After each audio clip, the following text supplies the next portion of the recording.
ಇನ್ನು ಕೇರಳದ ಕುಂಭದ್ರೋಣ ಮಳೆಯಿಂದಾಗಿ ಬಂಡೀಪುರ ಅರಣ್ಯ ಪ್ರದೇಶಕ್ಕೆ ಆಗಲೇ ನನ್ನ ಕೊಲ್ಲಿಗೆ ಎಕ್ಸ್ಪ್ಲೈನ್ ಮಾಡಿದ ರೀತಿ ಅಪಾರ ಪ್ರಮಾಣದ ನೀರು ಹರಿದು ಬರ್ತಾ ಇದೆ. ಕಾಡಿನಿಂದ ಅಪಾರ ಪ್ರಮಾಣದ ನೀರು ಬರ್ತಾ ಇದೆ.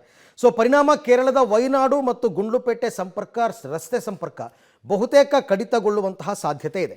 ಈಗಾಗಲೇ ರಾಷ್ಟ್ರೀಯ ಹೆದ್ದಾರಿ ಮೇಲೆ ನೀರು ಹರಿತಾ ಇದೆ. ಮುಂಜಾಗ್ರತಾ ಕ್ರಮವಾಗಿ ಗುಂಡ್ಲುಪೇಟೆಯಿಂದ ಸುಲ್ತಾನ್ ಬತ್ತೇರಿಗೆ ಹೋಗುವ ಮಾರ್ಗವನ್ನು ಬಂದ್ ಮಾಡಲಾಗಿದೆ. ಕೇರಳಕ್ಕೆ ಹೋಗಿದ್ದ ಗುಂಡ್ಲುಪೇಟೆ ಭಾಗದ ಕೂಲಿ ಕಾರ್ಮಿಕರು ವಾಪಸ್ ಬರುವ ಹಿನ್ನೆಲೆಯಲ್ಲಿ ರಾಜ್ಯ ಸರ್ಕಾರ ಈಗಾಗಲೇ ಹೆಲ್ಪ್ಲೈನನ್ನು ಆರಂಭ ಮಾಡಿದೆ.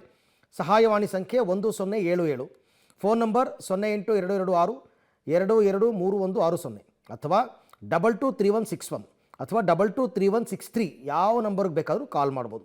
ಇನ್ನು ವಾಟ್ಸಪ್ ನಂಬರ್ ಒಂದನ್ನು ಕೊಟ್ಟಿದ್ದಾರೆ, 9740942901. ಈ ನಂಬರ್ಗೆ ವಾಟ್ಸಪ್ ಮಾಡ್ಬೋದು.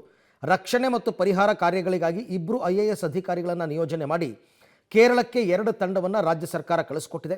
ವಯನಾಡಿನಲ್ಲಿ ಸಿಕ್ಕಾಕೊಂಡಿರುವ ಕನ್ನಡಿಗರ ರಕ್ಷಣೆಗೆ ಎಲ್ಲ ಪ್ರಯತ್ನವನ್ನು ಮಾಡಲಾಗುತ್ತೆ ಅಂತ ಮುಖ್ಯಮಂತ್ರಿಗಳು ಹೇಳಿದ್ದಾರೆ.